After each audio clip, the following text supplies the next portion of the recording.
हिवाळी अधिवेशनाचा हा दुसरा आठवडा चालू असून या सभेला रंग चढत असल्याचं दृश्य दिसून येत आहे।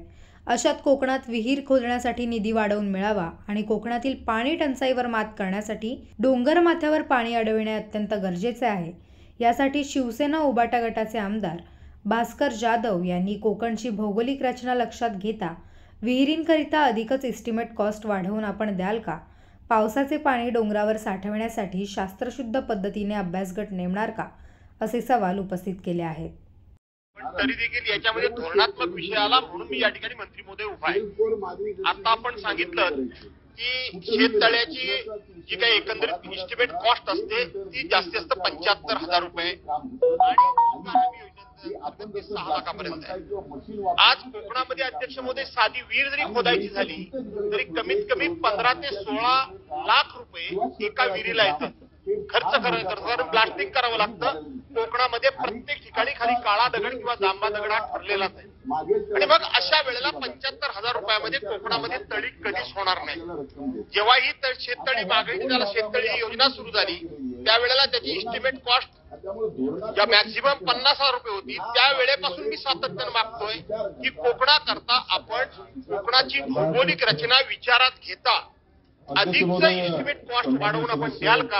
हा धोरणात्मक माझा एक प्रश्न आहे। आणि दुसरी गोष्ट एक आपण लक्षात घेतलं पाहिजे मंत्री महोदय की कोकणामध्ये प्रचंड प्रमाणामध्ये पाऊस पडतो आणि ते सगळं पाणी समुद्रामध्ये वाहून जातं आणि आता पाणी पिण्याची अडचण कोकणामध्ये होती। पाऊस पडत नाही असं नाही, परंतु माझी सातत्यानं एक कृषी मंत्री म्हणून आपल्याकडे विनंती पुन्हा एकदा राहील, आपण विचार करा की कोकणावर डोंगर माथ्यावर पाणी साचलं तर ते पाणी पर्क्युलेट होऊन खालच्या भागामध्ये विहिरीपासून सगळ्या भागामध्ये पाण्याचा प्रवाह वाढेल, पाण्याचा उद्भव वाढेल आणि म्हणून आपण जे छोटे छोटे बांधारे मोठे बांधतो वगैरे ते 2 व्हॅलीमध्ये बांधतो त्याच्यामध्ये कधीच पाणी साचत नाही। त्याच्याऐवजी हे पाणी डोंगराच्या माथ्यावर साचवण्याकरता म्हणून आपण त्याच्यामध्ये शास्त्रशुद्ध पद्धतीने एखादा अभ्यासगट नेमून त्या संदर्भामध्ये निर्णय कराल का? हे माझे 2 विधानसभेत केलेल्या या मागणीवर कृषी मंत्री धनंजय मुंडे यांनी अत्यंत सकारात्मक उत्तर देत कोकणातील भौगोलिक परिस्थिती व रचना लक्षात घेऊन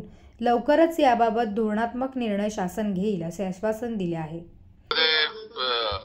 एक मुद्दा नक्कीच विचार करण्यासारखा आहे। फक्त कोकण म्हणून शेततळे म्हणलं की मागल त्याला शेततळे म्हणलं की हा कृषी विभागाकडे विषय आहे आणि रोजगार हमी मधल्या विहिरीचा व्यक्तिगत लाभाच्या ज्या योजना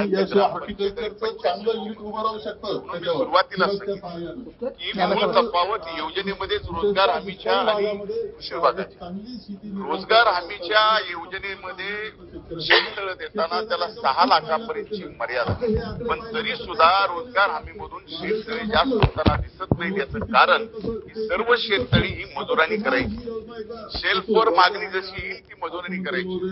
कुठेही गेलं कोकणाचाच विषय नाही तर मराठवाड्यात सुद्धा 1 मीटर 1.5 मीटरच्या वर मजुरांकडून काम होतं। त्याच्या खाली की आपण जसं प्लास्टिक म्हणताय किंवा मशीन वापरूनच या ठिकाणी काम करावं लागतं आणि नेमकं तिथंच गल्लत होते की रोजगार हमीच्या विहिरीचं काम किंवा शेततळ्याचं काम हे फार मोठ्या प्रमाणामध्ये कमी झालेलं दिसतं आणि आता जे शेततळ्याला आपण मागेल त्याला शेततळे कृषी विभागाचं आहे त्याला 75,000 जास्तीत जास्त आपल्याला रक्कम देत आहे।